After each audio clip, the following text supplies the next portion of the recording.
Hello বন্ধুরা, আশা করি ভালো আছেন। রথযাত্রা উপলক্ষে সবাইকে আন্তরিক শুভেচ্ছা জানাই। এই উপলক্ষে আজকে আমার মেয়ে সকালবেলা এই ড্রয়িংটা নিজে নিজেই এঁকে দিয়েছে। দেখুন, রথ এঁকেছে, রথের পতাকা, চাকা আর এই ছোট্ট রশিটা এঁকে দিয়েছে। অ্যাকচুয়ালি আজকে ওদের স্কুলে সেমিস্টার চলছে, ফার্স্ট সেমিস্টার, তাই অনেক বায়না করেছিল একটা রথ কিনে দেওয়ার জন্য, কিন্তু সত্যি বলতে রথটা কিনে দেওয়া আমার হয়ে ওঠেনি।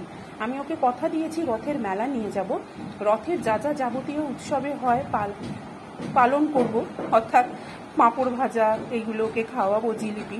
কিন্তু রথটা কিনে দিলে জানেন, একেই তো বুঝতেই পাচ্ছেন পড়াশুনো মানে অত্যন্ত খুব ভালো, যার জন্য এটা কিনে দেওয়ার পর আরও ভালো হয়ে যাবে, মানে এটা নিয়ে সারাদিন কেটে যাবে।